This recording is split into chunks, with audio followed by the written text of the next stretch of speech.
At mula sa Aurora, lipat tayo sa Dagupan City kung saan pilit na bumabangon ang mga taga roon matapos padapain ng Bagyong Uwan.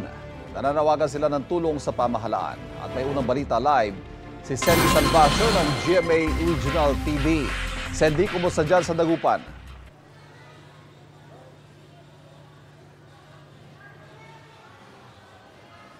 Ivan, dahil nga nasa ilalim na ng state of calamity ang Dagupan City, ay tinitiyak ngayon ng lokal na pamahalaan ang agarang pamamahagi ng relief goods sa mga residente, partikular na yung mga lubhang naapektuhan at nasalanta ng pagdaan nitong Bagyong Uwan.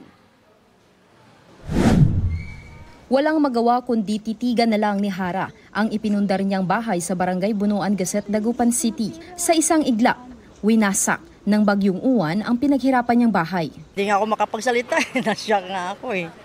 Hindi namin nakalain na ganyan mangyari. Kala namin yung parang dati lang na bagyo, yung ordinary lang. Yung pala talagang napakalakas pala. Itinayo malapit sa baybayin ang bahay ni Hara, kaya madaling nawasak nang tumama ang bagyo. Hindi raw alam ni Hara kung paano muli magsimula. Nasira din ang bangkang gamit ni Eduardo sa hanap buhay matapos tangayin ng alon. Akala namin safe na yung mga bangka namin. Di, siyempre, mahimbing yung tulog na, akala namin safe na. Yung pa, inabot pa rin ng alon. Itinumba rin ng bagyo ang cottage na ito. Maging ang ilang bahay sa tabing dagat, hindi nakaligtas sa storm surge. Pinipilit ng ilang residente na bumangon matapos ang bagyo. Nananawagan sila ng tulong sa lokal na pamahalaan. Sa parehong barangay, nabagsakan ng commercial signage ang isang heavy equipment dahil sa malakas na hanging dala ng bagyo. Wala naman daw nasaktan sa insidente.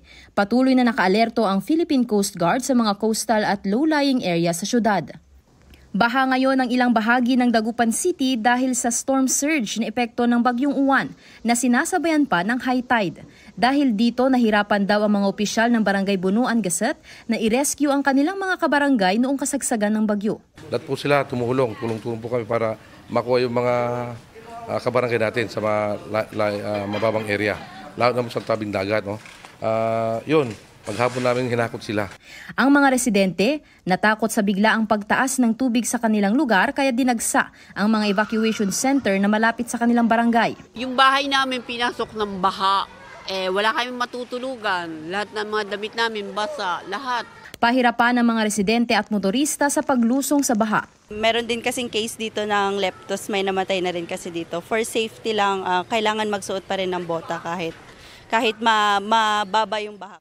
Nasa red alert status pa rin ang Pangasinan PDRRMO. Pinapayuhan pa rin ang mga residente na maging alerto at mapagmatsyag sa anumang banta ng masamang panahon.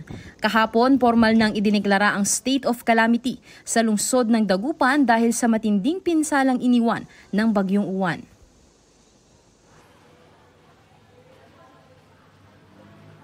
Ivan, narito ako ngayon sa North Central Elementary School dito sa Bunuan Gasset, kung saan dito rin lumikas yung ilan sa ating mga kababayan na nasalanta. Karamihan sa kanila umuuwi para ayusin at kumpunihin yung kanilang tirahan. Samantala sa ngayon ay nasa ilalim pa rin ng Signal No. 1 ang buong probinsya ng Pangasinan. Nakataas din ang gale warning, kaya naman pinapayuhan yung ating mga mangingisda na huwag munang pumalaot sa karagatan. Ivan. Maraming salamat, Sandy Salvacio ng GMA Regional TV.